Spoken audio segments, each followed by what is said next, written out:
Como todos los jueves, como todos los miércoles, perdón, vamos ahora con Julio Amillán, presidente de Consultores Internacionales SC y presidente del capítulo México de la Sociedad Mundial de Futuro. Julio, muy buenos días. ¿Qué tal? Muy buenos días, Leonardo. Gran gusto recibirte. ¿Qué vamos a platicar el día de hoy? Mira, yo quisiera recordar, si me permites, en este espacio, una persona que yo admiré mucho, que estudié y que marcó un hito en una serie de actividades en lo que era prospectiva, lo que es el análisis serio, lo que es la metodología del futuro. Tuve oportunidad incluso de conocerlo en la Sociedad Mundial del Futuro, en lo que era el Consejo Internacional. Era Alfred Toepfer. ¿Cómo no? Alfred Toepfer murió, acaba de morir. Él es un hombre que había nacido en el 1928. Y un excelente ser humano, un escritor, un doctor en Derecho, Letras, Ciencias, y realmente uno de los mayores íconos del futurismo. Y pues murió a los 87 años, ¿no? Después de una larga enfermedad. Él participó en diversos movimientos a favor de los derechos humanos en Estados Unidos y fue siempre un activista y un político radical. De hecho, sus más conocidos libros, El shock del futuro. ¿Cómo no? Que marcó una época, ¿no? Así es, la tercera ola. Y de hecho, este shock del futuro fue su primer bestseller en 1970. Y es el primero una trilogía que termina precisamente con la tercera ola. Esa fue publicada en 1980.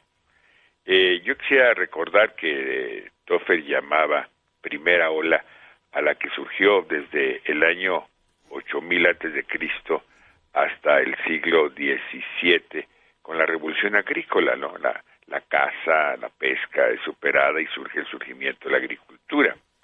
Luego la segunda ola surge durante el siglo XIX con la revolución industrial, lo cual cambia la organización del mundo y no únicamente la forma de producir.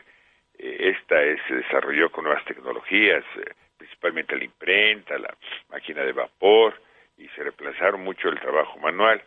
Y la tercera ola, que es la que yo quisiera comentar, se basa en la historia de la humanidad para describir la configuración que tomará el mundo una vez superada la era industrial, lo que implica la superación de los modelos de gobierno, fíjate, ideologías, comunicaciones, economía, sociedad estructurada alrededor de la producción centralizada, como el industrialismo, el comunismo y el capitalismo también. Y Toepfer hizo algunas predicciones, que no son predicciones, sino son análisis del futuro, algunas, escenarios, que a mí me parecen que es momento de acordarse de ellas, porque representa precisamente cuando se hace ese tipo de esfuerzos que se proyecta, se hacen las visiones desde el punto de vista orientativas y objetivos de largo plazo, ¿no? Él en ese entonces, estoy hablando de la tercera ola, hablaba de una economía basada en el conocimiento que eclipsaría la era postindustrial y cambiaría el enfoque de la manufactura y la mano de obra hacia la información y los datos. Sí. Y esto está ahora, ¿no? Decía que los analfabetos del siglo XXI no serán aquellos que no puedan leer o escribir, sino aquellos que no puedan aprender y olvidar el aprendizaje y volver a aprender. O sea, que tengas que estar siempre permanentemente aprendiendo. Luego, la propagación de los medios interactivos, los sitios de chateo en Internet y los dispositivos que te recuerdan tus propias citas. Eso hablaba él desde 1980. Básicamente eran opiniones que tenían proyecciones y análisis. Luego decía, la tecnología avanzada y los sistemas de información harán posible que mucho del trabajo de la sociedad pueda realizarse en casa, por medio de telecomunicaciones, por conexiones de computadora. Y luego, una de las posibilidades más fantásticas es que el hombre sea capaz de crear copias biológicas exactas de sí mismo. Con sus predicciones centradas en la condición humana más que en los avances científicos, Toepfer, por ejemplo, prognosticó un futuro en el que una mujer sería capaz de comprar un diminuto embrión, llevarlo a su médico, tenerlo implantado en su útero y después dar luz como si hubiera sido concebido en su propio cuerpo. O sea, dice uno, bueno, en 1980, imagínate, pero ese libro lo comenzó a escribir en 1976, 77, ¿no? Portentoso, sí. Sí, sus pronósticos de que los humanos podían engendrar bebés con vistas y oídos superiores a lo normal y con otras capacidades, ahora es visto como excéntrico, pero se logró predecir casi la base de la clonación. Y quizá un sistema de rápidos cambios sociales, que era pues ser un activista, sería la disolución de la unidad familiar. Y él decía que estas conducirían a un incremento de la tasa de divorcio, y que la sociedad comenzaría a acoger una comunidad diferente.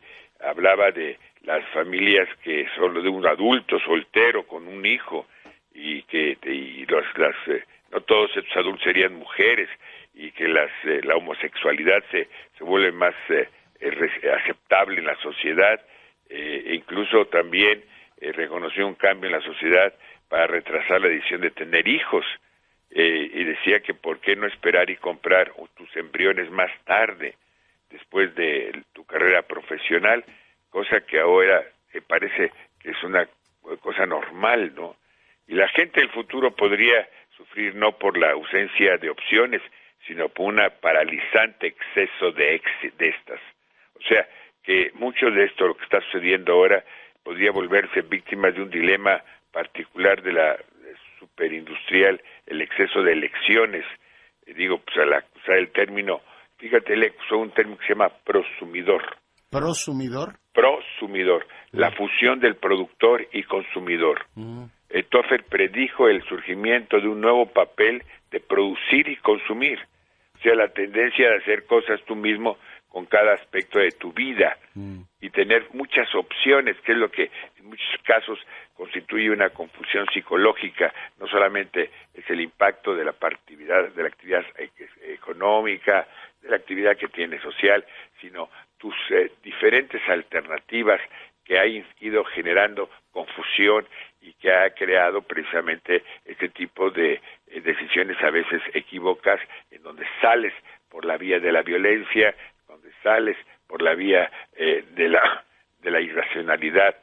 Y yo creo que este tipo de esfuerzos que se hacen por gentes tan brillantes como Alvin Toffler, en este caso, pues me dio oportunidad en este momento y contigo de recordarlo Y por supuesto, pues ver lo portentoso de su reflexión. Yo recuerdo, no me acuerdo si fue de finales del siglo pasado, de los últimos años del siglo pasado, este libro de las guerras del futuro, Julio, en el que además, pues tú que eres además catedrático del Colegio de Defensa, lo habrás discutido en muchas ocasiones con los generales y con los coroneles. Él adelantaba que además de las amenazas convencionales, las amenazas no convencionales de actores subnacionales, no sé, pienso en terrorismo, crimen organizado, todo esto que es la agenda de seguridad hoy, el tema de la ciberseguridad estaba en el centro de su reflexión. Y decía, eso nos va a cambiar todos los paradigmas de seguridad nacional que hemos tenido a lo largo de la historia, y lo anticipaba así diáfanamente, Julio. Así es,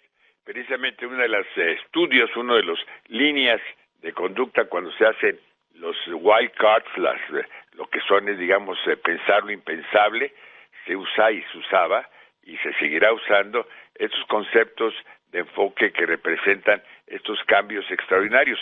Señalaba que mucho del proceso de las próximas guerras es cibercrimen y es espacial, o sea, se iniciarían a través precisamente de los satélites, del espacio, y que mucho de esta circunstancia caería luego en un proceso de deterioro en que la propia sociedad no tendría capacidad de enfrentar el problema del cibercrimen, pero junto a ese tipo del cibercrimen estaría también el crimen biológico, que es uno de los otros grandes temas que estarán presentes. Yo creo que precisamente, como tú señalas, Alvin Toffler fue un genio del pensamiento prospectivo, y creo que esto ha marcado y va a marcar líneas de conducta y cambios desde el punto de vista de orientación, como lo hizo en psicología Sigmund Freud, o como lo ha hecho en cada uno en la parte, digamos, no lo quiero comparar porque son cosas diferentes, pero como desde el punto de vista, digamos, científico, físico de un Einstein, ¿no? Ya. Oye, en una de las ocasiones que vino a México, seguramente lo habrás invitado tú, me acuerdo que me impactó mucho que Toffler dijo, México es un país que tiene acceso a la tecnología de vanguardia y tiene sistemas de administración del siglo XIX. Creo que tenía mucha razón, ¿eh? Sí, porque precisamente Alfred decía que precisamente en México vivía una dicotomía, o sea, le costaba mucho trabajo ver hacia el futuro, pero siempre estaba viendo hacia atrás. Sí, siempre. Bueno, pues muchas gracias, Julio, por la reflexión. Muy buenos días. Muy buenos días. Para fortuna nuestra, Julio Millán, presidente de Consultores Internacionales SSC y presidente del capítulo México.